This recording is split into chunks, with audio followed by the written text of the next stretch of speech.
Welcome Yorkville University and Toronto Film School colleagues. You're joining me here today at 85 Richmond Street. In honor of Black History Month, it is my pleasure to be joined today by Nadine Williams, a celebrated author, poet, historian, and passionate social advocate. Nadine is a Jamaican-Canadian woman who was born in the parish of St. Mary and now calls Ontario home. She has published 3 collections of poetry, 2 children's books, and over 15 volumes of literature for Black History Month. These creations have become a staple in Canadian schools, where she is a regular presenter. 4 recent projects include the enslavement of African people in Canada, the West Indian Domestic Scheme, George Dixon, and celebrations of Emancipation Day. Underscoring the significance of these contributions, Nadine's work has been catalogued by the Historic Sites and Monuments Board of Canada, as well as Parks Canada and many museums, including the Canadian Museum of History. Her current project is to bring awareness to the United Nations International Decade for People of African Descent through her wonderful art installation project, The Fabric of Our Being. I'll come back to that in a moment. As a distinguished poet, she is also opened for Michelle Obama, Michael Jean, Justin Trudeau, and Portia Simpson Miller, Prime Minister of Jamaica. She is also regularly called upon to participate in Citizenship and Immigration Canada ceremonies, where she has read poetry, sang the national anthem, and welcomed new Canadians. Amongst many honors, in 2019, she was the distinguished guest lecturer in the prestigious African Writers Club at the University of Vienna. In 2022, Nadine was among the 100 most accomplished Black Canadian women, ABC. I love that. In 2024, she was the recipient of the Women Who Inspire Change Award from the Jamaican Canadian Association. This award recognizes and celebrates achievements and contributions of exceptional Black women who have shown dedication to their fields and volunteerism, inspiring and creating positive change in individuals and society. This year, the award recognizes and honors women who have dedicated their work and volunteerism to teaching and promoting arts and culture, a perfect fit for us. My goodness, a life well lived. With so many significant contributions to Canadian society, we are all so fortunate, Nadine, that you have made Canada home and that you agreed to join us here today in what I'm sure is a very busy month. Welcome, Nadine. Oh my goodness, what an impressive background. Thank you. Oh, I just don't even know where to start, but maybe let's start at the beginning. Yes. So you grew up in Jamaica. Yes. You were raised by relatives, aunts and uncles, grandparents. Your mom had come to Canada before you. Yes. You came when you were 15. Maybe tell us a little bit about your early life in Jamaica that prepared you, I suppose, in some ways, built the foundation for a life of such impressive advocacy. Thank you. I would take it all the way back to the good old kerosene oil lamp. So growing up with 11 auntie and uncles and grandparents, my mom left me as a baby for Canada. We had 28 acres of rolling lands around us with rivers running through the property. So in the daytime, you would find us doing all the things. Climbing the mango and apple and guava and mango trees, catching shrimps by hand and roasting them over coals. But at night, there was no electricity. So unless we wanted to go to bed at 6 or 7 o'clock, when it started to get dark, it was all about the books. And my brother and I, me being the girl, was very pampered. I had a very pampered childhood, as much as we were in the bushes and we thought we were poor, using outhouses and the rest. Very pampered because, of course, my mom, being the first of the 12 siblings to leave, she was sending back the barrels with all the things, and she was very generous. So as much as we were poor, you know, kids going to school bare feet, I had 4 and 5 pairs to choose from. I had real gold jewelry. I had full bathing suit when people are frolicking in their underwear in the rivers. And so I was very well taken care of as a child, very sheltered and pampered. My grandfather, he actually inspired the poem I'm most known for, called The Immigrant Child, because all my life. You're going to Canada, the land of milk and honey, is all I would hear. So this reunification, I kept hearing about it all my life. I would see all the pictures on postcards, because of course it's not like these days when we're seeing everything on the cell phones and we feel like we're in the spot. So it was the postcards, the pictures, the snow. I love the description of your childhood. I grew up playing in the woods behind my home, not quite as much land as your family had, but I think maybe that's why you love living in Niagara now. I absolutely love living out there. I love the country. Yes. Love country drives. Love the country. And this is where your love of reading Absolutely. was really implanted. Yes.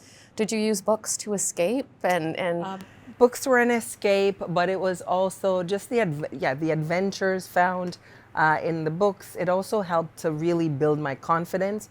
You could put me on any stage and I feel very much at home, like I belong, because people would gather around to hear me read.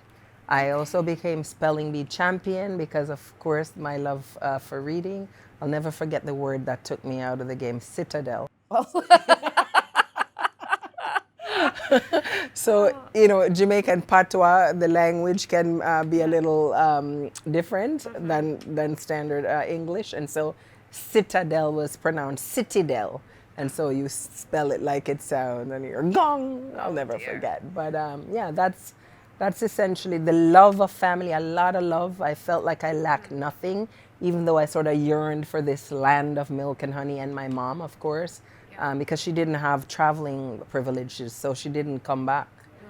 I joined her at 15, my brother and I. what an age to immigrate. But just before we get to landing in Canada, Yes. I understand that the oral tradition was a big part of storytelling in your Absolutely. family. And I imagine that has influenced your poetry. Yes, absolutely. So my grandfather, the memory that I have is very strong of my grandfather in that he was a farmer.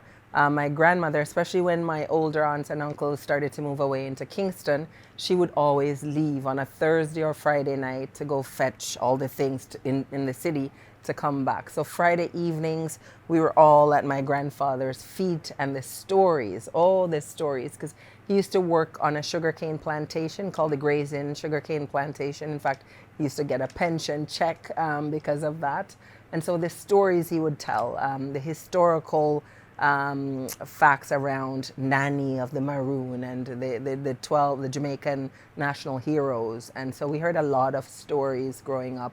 And I think that's where sort of my love and appreciation for the journeys of people of African descent was really born. So you're painting a wonderful picture of your grandfather. Thank you for that. But I know that you regularly visit schools, and Yes. I can imagine the students that you work with sitting at your feet and Yes. listening to your stories. So in many ways, then the legacy of your grandfather carries on through your work. Absolutely. But now landing in Canada at the age of 15, that must have been a shock. Did you encounter the land of milk and honey or something quite different?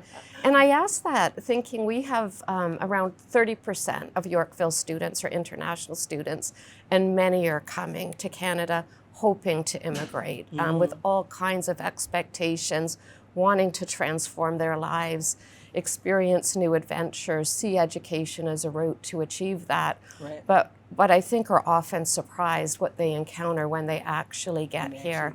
Yeah, what was your landing like? And again, at 15, what a challenging age to uproot your life and meet new friends and enter a new school system.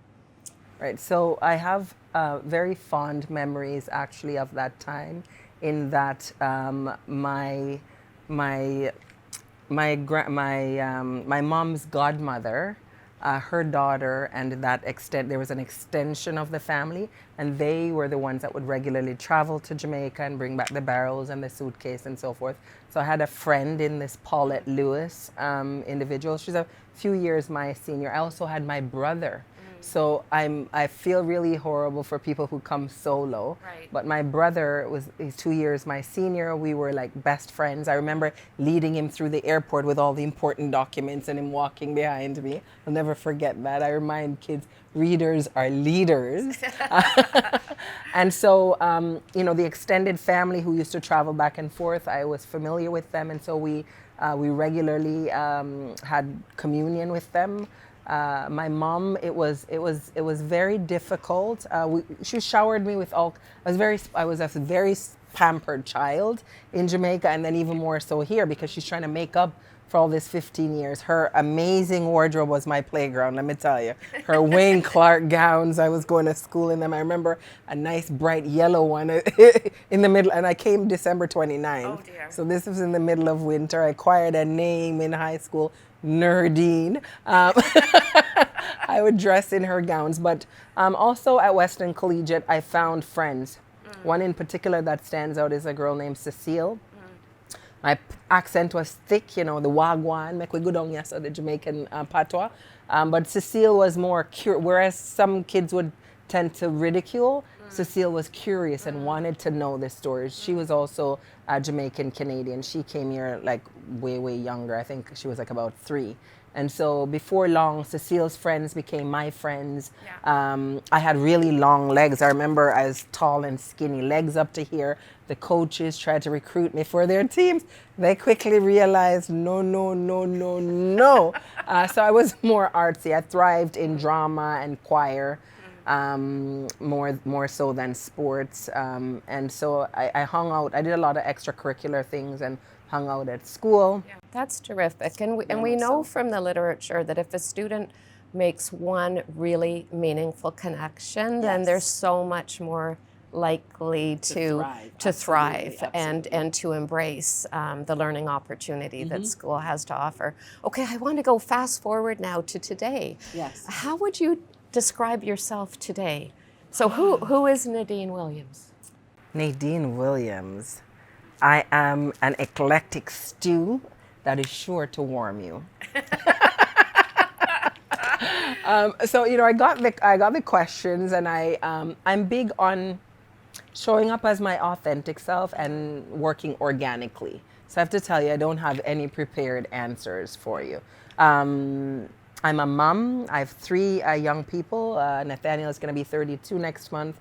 Danielle just turned 30, Nicholas 27, and my 2-year-old Carter Lou, so 3.5 kids.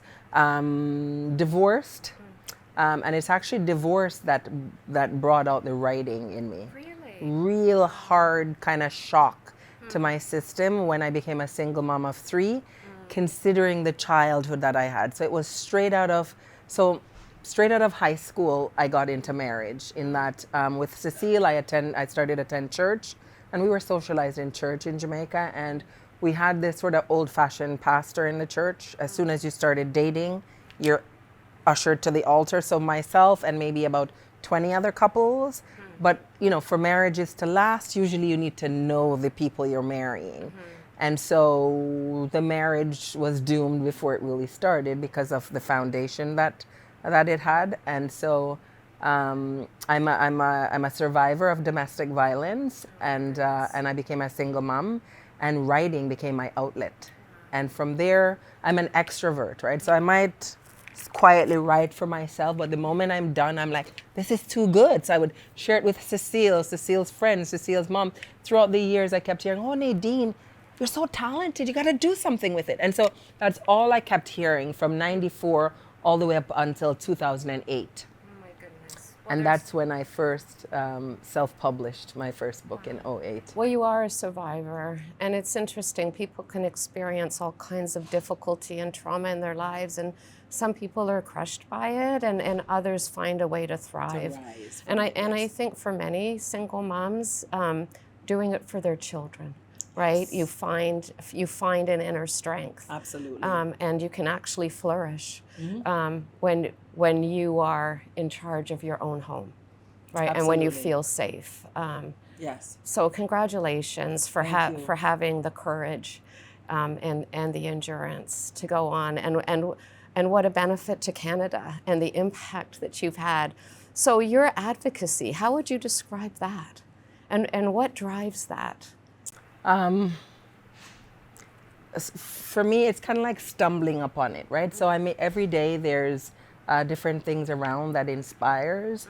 Coming into Black History Month and taking on that as a passion, I create art for different commemorative reasons, right? And so Black History Month was just like another commemorative art. So I remember creating the poem Courage Now More Than Ever. And it was supposed to appear on this popular poster for Black History Month. And when that didn't happen, I decided that, well, I'll create my own. And so I'm up to 16 Black History Month posters. So it's just, I can't say I really have a roadmap. I have no idea where I'm going. All I know is every time I step through one door, it leads to another. There's always someone there saying, do you need a hand? Do you need this? What do you need? So allies have been incredible on this journey, and I've just kind of been discovering what it is that I'm passionate about. I know I'm passionate about social justice, women's issues, youth, and so I just sort of keep going. The origins of Black History Month go back to the 1920s in the United States. It wasn't until many years later, in 1978, that the Ontario Black History Society was established with the mission to preserve and promote Black history in Ontario. In 1979, under Mayor John Sewell, Toronto became the first Canadian municipality to designate February as Black History Month. In December 1995, the House of Commons officially recognized February as Black History Month in Canada, following a motion introduced by the Honourable Dr. Jean Augustine, the first Black woman to serve as a federal minister. The House of Commons carried the motion unanimously, and Black History Month became officially recognized across Canada.